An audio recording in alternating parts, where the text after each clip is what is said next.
Se você quer curtir, que venha música boa, esporte, amizade, aqui no programa Resenha. Olá você, mais uma vez, seja bem-vindo ao programa Resenha, seja bem-vindo ao Mr. Beer Verbo Divino, no coração da Zona Sul de São Paulo. Para hoje, uma resenha para lá de forte, que eu tenho o prazer de receber aqui um grande amigo de longa data e um dos maiores jogadores do futebol brasileiro, ex-meio-campo Raí. Raí, bem-vindo. Obrigado, prazer é meu. Vamos resenhar forte aqui, contar história, não? Com certeza, muita história. E temos histórias para contar, hein? E para fazer aquela parte musical do programa, animal, o programa, dar o ritmo pro programa, tenho o prazer de receber o músico Leandro Dali. Seja bem-vindo, Leandro. Obrigado, valeu a oportunidade. Vamos dar aquela agitada musical também? Vamos embora. É isso aí.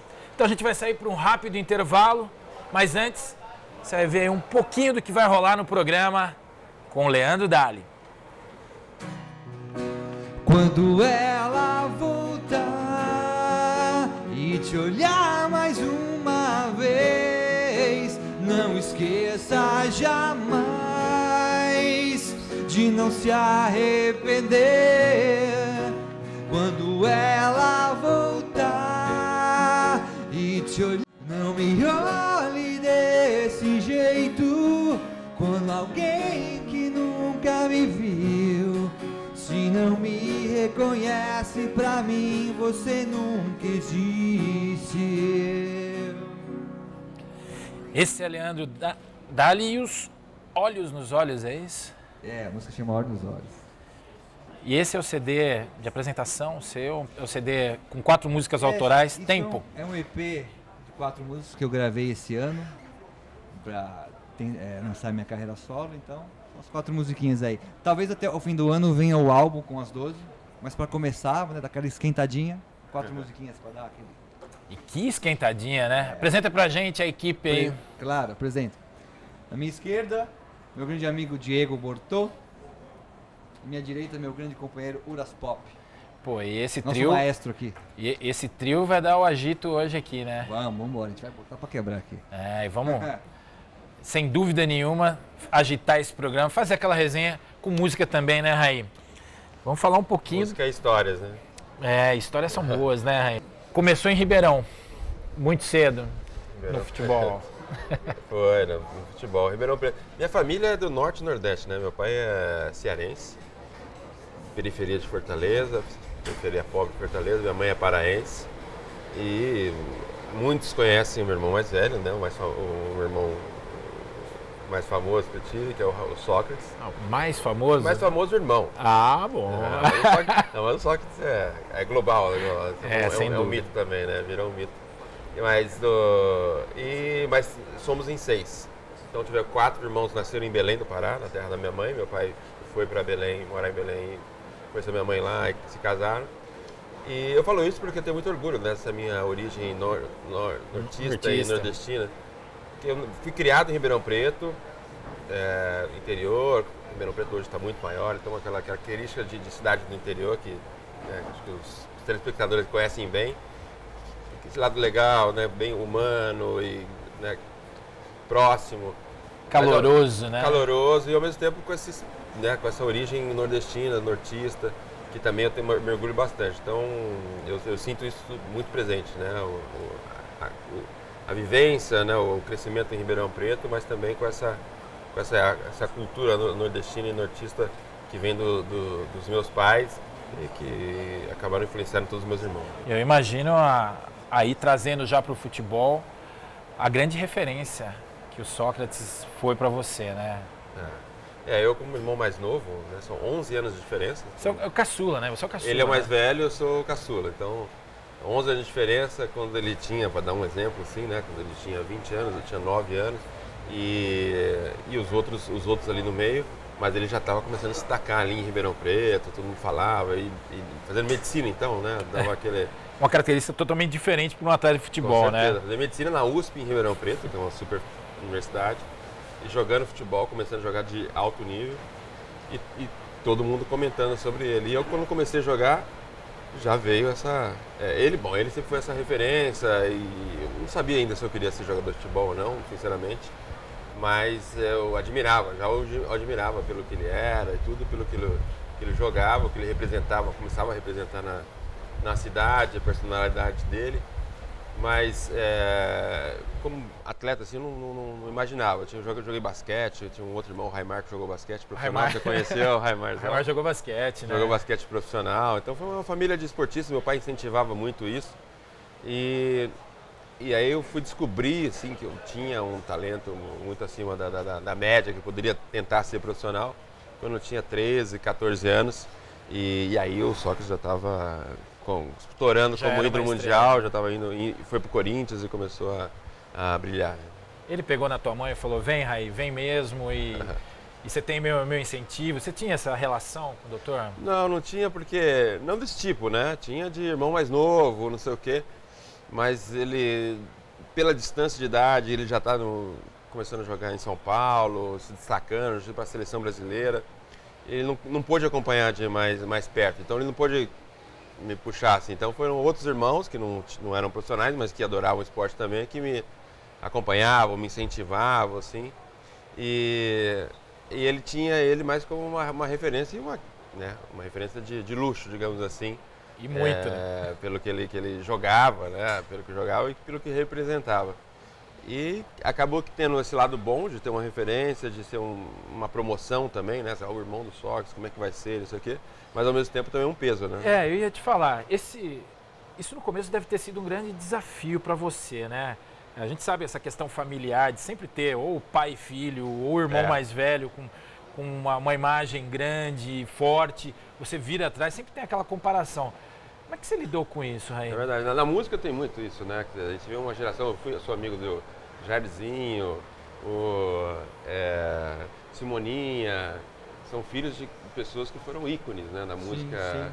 E que também não deve ser fácil lidar com isso, porque todo mundo projeta já o cara mais conhecido, já cria uma expectativa grande. Para mim foi difícil, assim. Eu lembro que com 16, 17 anos, teve uma época que eu falei assim, a pressão era tão grande que eu queria jogar futebol porque eu tinha prazer de jogar, queria me divertir, não sei o que, e de repente eu fazia um jogo, você é irmão do Sócrates, tem que jogar melhor, ou só tá jogando aí porque é irmão dele, não sei o que. Eu não queria isso pra mim, né? Então eu queria me divertir. E aí eu acho que teve um momento assim muito decisivo que foi, ou isso virava um peso e eu parava de jogar, que eu pensei em parar, ou virava um desafio para mim. Né? A pensar em parar? Sim, não, com certeza. Mas em que momento? De 16 a 18 anos em alguns momentos. Aquela fase de decisão também, adolescência, juventude. Estava me destacando, mas assim, eu também tinha meu pai que queria que eu estudasse e ficava não estava inteiro ainda no futebol. Sabia que tinha potencial, mas não sabia onde isso ia me levar, né? Se eu soubesse aonde me levou, não teria dúvida, Já acelerava no começo, né? E eu casei muito cedo também, né? Casei com 17 anos, tive uma história diferente, assim, muito jovem. Precoce. Você foi pai muito jovem, né? 18 anos eu fui pai, então fui muito precoce. Então isso acabou fazendo assim, tem que ter uma profissão, e aí levei o futebol a sério. Talvez não tivesse sido profissional se não fosse o fato de ter que ter uma vida responsável muito cedo. E também, mas acho que eu ponho o peso maior assim, nessa coisa de competitividade, assim, né? Essa coisa assim, o desafio, ali eu senti assim, o desafio de ser essa pressão do Sócrates, isso aí me motivou, eu falei assim, não, eu vou provar que eu posso jogar mesmo sendo irmão dele, não sei o quê. Então você entra no lado do atleta, do competidor, que pegou aquilo como um desafio, né? Para superar e para mostrar que foi o meu primeiro desafio, minha primeira superação foi jogar, ser profissional e aguentar esse peso todo. Eu vou pular um pouquinho essa fase da tua vida e chegar já no São Paulo, porque você jogou no Botafogo, você teve uma passagem rápida pela Ponte, que eu me lembro. Foi. E aí o São Paulo, um período de adaptação, uma chegada numa cidade nova, grande, um clube grande, todo aquele cenário que a gente sabe que não é fácil, além desse peso que você já carregava naturalmente do parentesco, né? Como é que foi para você o São Paulo? Qual foi o divisor de águas para você no São Paulo? Você falou assim, bom, agora é o Raí que eu quero ser mesmo. A partir de quando foi? Teve esse período de adaptação à cidade. Eu lembro que foi complicado, assim, voltar no interior. Tem umas imagens em que marca, né? Que às vezes parece uma imagem boba, mas marca muito. Por exemplo, chegar de Ribeirão Preto, morando em São Paulo, pegar o carro e tentar entrar na Marginal, né? Aqueles loucos ali, assim, você vindo numa via acessória, assim, tentando entrar na Marginal. Sei lá, no interior você para, olha, peraí, deixa que eu entro, não sei o quê. Aqui se você não entrar, tá muito pior, você fica né, parado o dia inteiro ali se você não entrar. Então tem essa fase de adaptação, né, do garoto do interior que vem para a capital e começa a se adaptar nesse ritmo meio frenético. E aí vem a pressão junto, jogar num time um time grande. E aí eu acho que pouco a pouco eu fui conseguindo conquistar. Eu sempre conquistei e me senti mais seguro na relação humana, né, com os amigos, né? Pô, a gente estamos conversando aqui como, né, como amigos, como a gente nunca tivesse jogando ainda até hoje. E acho que foram essas relações, assim, chegaram no vestiário, fazer amigos, aí pro campo, o desafio, os caras sentiam minha dificuldade, tentavam ajudar. Eu também com o meu comportamento de treinamento, não sei o quê, de ser um cara do bem, conquistar as pessoas. Então, a partir do momento, isso para mim foi tanto no São Paulo, depois na seleção, no Paris Saint-Germain, de chegar, formar um ambiente, os caras sentirem que eu sou uma pessoa do bem, aí começar até uma certa liderança, e aí depois eu deslanchar. Então eu me apoiei muito na família, óbvio, sempre, mas também nessa construção de um ambiente de amizade no ambiente de trabalho. O Tele foi uma peça importante nesse teu processo do crescimento e do estabelecimento mesmo da tua marca, do Raí. Com certeza, né? Esse foi um divisor de águas, que eu já era capitão quando o Tele chegou, já era titular absoluto, reconhecido, mas ainda faltava alguma coisa, assim, não era um jogador armador, não era um artilheiro ainda. E quando o Tele chegou, ele já percebeu que eu tinha um potencial talvez maior do que eu mesmo imaginasse, né? Ele conseguiu, você entende que ele conseguiu identificar? Ele conseguiu identificar e extrair mais do que isso, você né? mesmo. Mais do que eu mesmo. Isso eu acho que isso que é o louco de um cara que é genial, né? Que nem o Tele, que fala assim, pô, aquele cara ali. E aí tem o seguinte, ele ajuda até um ponto. Se você não reagir, vem outro, né? Vem outro. Alguns o futebol tem isso, caminho, né? Vem outro. Vamos investir nesse cara e eu acho que ele foi vendo que ele foi investindo, cobrando, não sei o quê, ele viu que eu reagia, Então teve essa questão de ele me fazer ver que eu tinha um potencial e ver que quando ele me provocava tinha uma reação. Então foi E aí, pouco tempo depois eu fui artilheiro do campeonato, coisas que eu não era, um jogador muito mais completo e... O cara que entrava na área, né? Exatamente, No começo, quando eu chegando, já falou assim, pô, você tem essa altura, assim, você dá um lançamento, você tem que entrar na área, não sei o quê, e eu me lembro muito disso. Você lembra disso? Lembro. Você estava lá, né? Eles cobravam muito essa questão de entrar na área, né? E aí você entrar na área, você tem que cabecear melhor, finalizar melhor, aí treinamento de fundamento, né?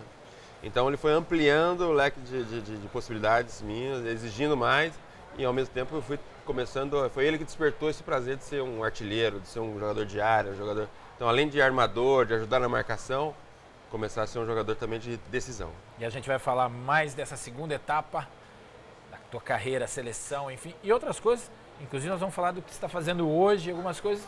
Segundo bloco, a gente vai sair para o intervalo, mas eu quero a música agora do Leandro para dar animada nesse final de bloco. Vamos lá? Can't sleep and keep awake and that woman next to me keeps burning, inicia minha pele. Não está aqui.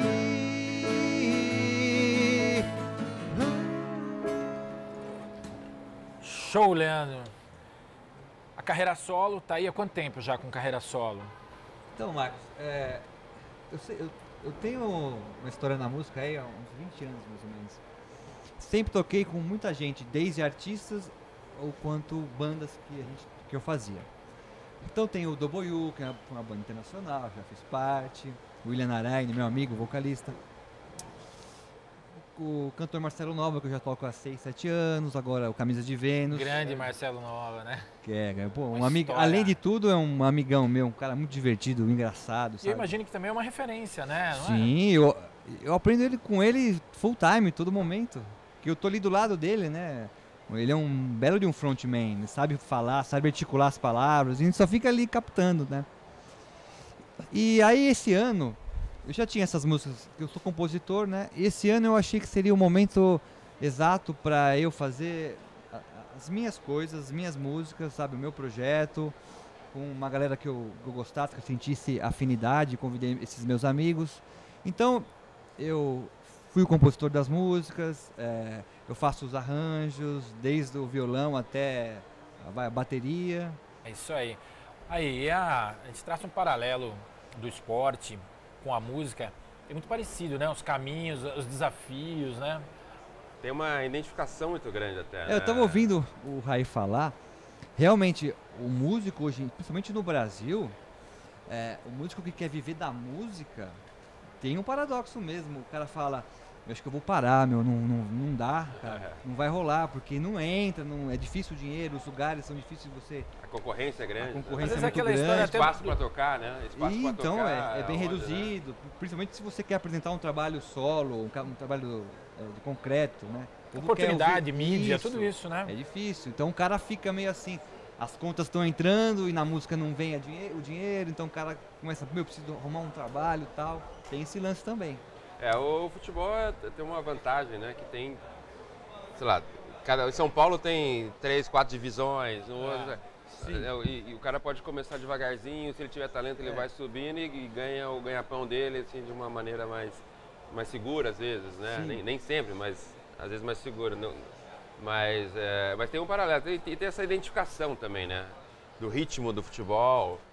O ritmo do futebol brasileiro é a música, né? Sim, não é claro. à toa que música e futebol são uma das coisas mais conhecidas do Brasil e no mundo, né? Pois é. Porque por que os caras, o mundo inteiro gosta do futebol brasileiro, que é diferente dos outros? Nem sempre ganha, mas tem uma dança diferente, né? Tem um ritmo você diferente. teve na né? França, né, Raí? Você teve na França e lá fora, eu imagino... Como é que vem? O músico brasileiro é muito bem visto lá, não é? Assim como o atleta de futebol? A música brasileira a minha despedida, eu fiz 5 anos na França, né? E a homenagem que eles fizeram para mim no último dia, assim, no jogo do Parque dos Príncipes, era 50 mil pessoas cantando Brasil, cantando música brasileira. É hora de cantar Brasil, eles falavam Rai, Rai. Então tem uma ligação completa.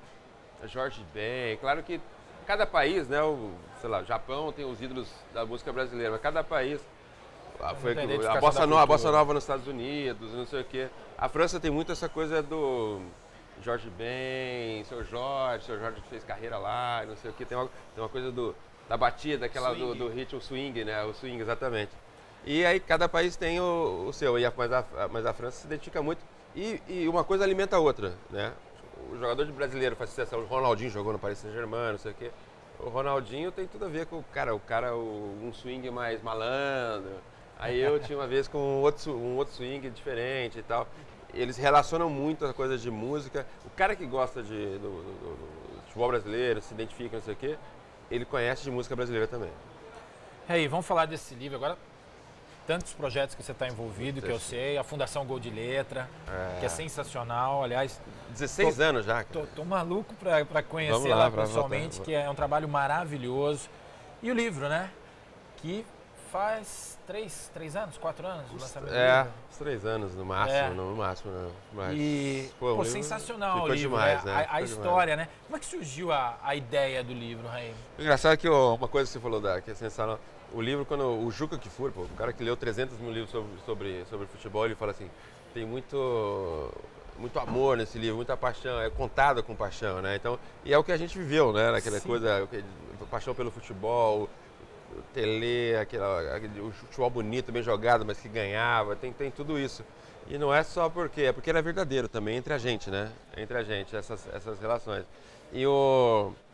Mas surgiu a ideia veio se não me engano, teve um aniversário, né, não, foi 20 anos, né, 20 anos do título, e a gente íamos lançar o André Plihal, que escreveu comigo, ele é outro apaixonado também, jornalista, mas apaixonado. Apaixonado pelo São Paulo, e depois pelo futebol. São Paulo e futebol, mas é muito bom jornalista, escreve muito bem, é um super jornalista. E ele ia fazer um projeto dele. E a gente pensou em fazer um projeto nosso. Aí quando a gente ficou sabendo, resolvemos fazer junto, aí juntou forças, e aí foi aí que ganhou. Um dos principais fontes aqui era o Marcos, né? Dessa fonte de informação, de história, de lembranças, também que esse lado seu jornalista que já estava ali aflorando, assim, observador, né? Observador. Você, a gente estava comentando, né? Você foi ali, estava ali junto com a gente, jovem ainda, né? Mas meio que viu de camarote tudo e era um cara que guardava, né? Eu falei isso assim, agora numa entrevista assim, antes aqui, eu falei de você e tal, sobre o observador, ele falou assim, o Bernardinho fala a mesma coisa. O Bernardinho, o treinador de vôlei, ele foi o levantador reserva do time. Nunca foi titular. Mas ele, por ser o reserva ali, mas de alta qualidade, ele ficava observando e fez dele um puta de um treinador, né? E você tá indo o seu caminho de comunicador aí. Mas já era um observador, além de treinar, de ser o parceiro ali, né? De ser o cara que quase que meio que foi... Todo mundo que quer saber a história daquela época te procura, né? É verdade. Não é? Aí tem a história que você conta aqui, que me chamavam de Jorge Tadeu por causa da câmera fotográfica, né? Tá contado no livro. Pois aí não, isso foi você que falou. Não você que fui falou, eu, não. Não, então foi não. Ele entrevistou o Pintado, certo? Alguém então falou, me isso pegaram lá, eu não lembrava. Aliás, o Pintado esteve aqui com a gente, contou uma história que a gente sabe internamente, né? Aliás, era o jogo que a gente tinha que ser campeão mesmo, pelo grupo, por merecimento. Uma série de circunstâncias que eu acho que o São Paulo tinha que ser mesmo Qual campeão. Jogo? Da final do Mundial com o Barcelona. E você é o grande protagonista desse jogo, com os 2 gols. E a jogada da falta, que a gente treinou durante um ano todo. E o Pintado lembrou bem aqui. Não dava certo, né? Não dava certo, não usava um gol de falta, né? E tinha que ser lá, né, Raí? Parece que estava predestinado. O próprio Tele, né, depois do jogo falou, né? Parece que estava esperando esse momento. Ele mesmo falou, o Pintado na hora da falta, você agora, não sei o quê. Entra aquela coisa da repetição, treinamento, não sei o quê. Aquela insistência do Tele com isso também. Insistência que te dá confiança na hora que precisa, né? Na hora que precisa. E eu acho que, como você falou, né? Acho que era um grupo que merecia aquilo e merecia um desfecho bonito. E foi um gol lindo, né? Um gol lindo. Mas é que tem todo mundo a ver. Quando teve a falta, né? O Palinha cavou a falta meio, cavou né? A falta. Aí já veio o Pintado falar comigo, o Miller também e tal. Então aquele grupo tinha uma confiança, né? Que as coisas iam dar certo. E o Pintado, lembra, falando do Pintado, aí o Pintado foi gol, fizemos comemorando. 2 dias depois, quando a gente estava voltando para o Japão, um dia ou 2 depois, voltando para o Japão. E ele falou assim, ele me deu uma chacoalhada assim, e chacoalhada no sentido... literal da palavra, assim, foi assim, viu o gol que você fez na final do Mundial. Aí que eu fui me tocar mesmo, fiz um gol na gaveta, mas era no final do Mundial, né? Aí que eu falei assim, né, o cara na hora certa, né? Eu podia ter feito o mesmo gol, lindo do mesmo jeito. Eu vi isso, eu assisti isso. Não é? Aliás, essa ficha... Aliás, tem uma dupla São Paulina aqui, né? Tem um Santista ali, né? Santista ali. Tá valendo. Tá valendo. São Paulino, né, Leandro? Eu sou. Acompanhou essas histórias? Acompanhou, né? Eu lembro desse gol. Eu lembro. Era novinho, né? Sim, aqui no Brasil era à noite, era na madrugada. Madrugada lá. Sim. Você já tava na madrugada lá. Tava em casa lá com o violãozinho lá. Eu lembro. Pô. Não, gente, o papo tá maravilhoso. Pô, isso aqui daria 2, 3, 4, 5 programas. Mas nosso tempo... Mas a Ana não deixa, tá né? estranho. A Ana Carla Portela, nossa produtora. Você conhece, né? Eu falei, eu tenho muita história pra contar, mas tem que acabar, né? A gente vai terminar esse monte de histórias aí numa outra oportunidade. Vamos marcar, né, Ana Carla? Nós vamos marcar. Raí, queria agradecer, mas antes queria deixar aqui um presente no programa. Opa! Para todos vocês, é uma lembrança do Resenha. Além do que a gente está tomando, e do né? Exatamente. Um presente, né? E já vale, né? O Ivan vai trazer pra gente uma singela lembrança para pessoas como vocês tão especiais que fazem o Ivan tem futuro, hein? Vai ser o Ivan é nosso centroavante. É? Nós estamos investindo nele. Pô, obrigadão.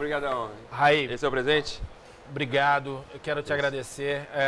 Queria te deixar o espaço também, de repente, até para falar um contato da Fundação. Vou falar. Eu sei que as pessoas têm muita curiosidade de saber da Fundação, então é fácil, não dá para falar muita coisa aqui, mas www.goldeletras.org.br, tem todas as informações lá, telefone, e tem um dia da visita. Uma vez por mês a pessoa pode ir lá visitar. Só se inscrever no site vai ser recebido lá pelas as coordenadoras, as redes sociais, as mães, as crianças fazendo a apresentação, dar uma volta no bairro.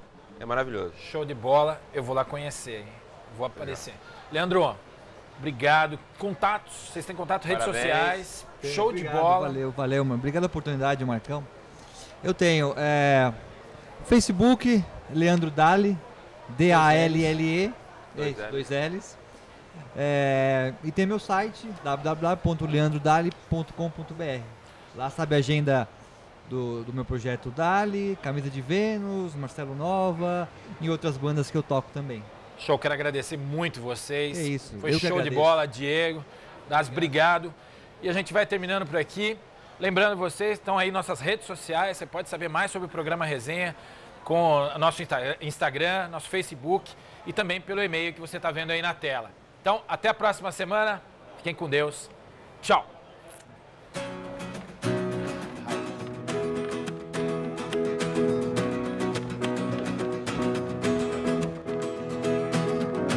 Estou perdido, não me encontro. Busquei encontrar você. O silêncio me consome. O som me leva até você. Frases em um papel jogados pelo chão. E o sentido das palavras movem na imensidão.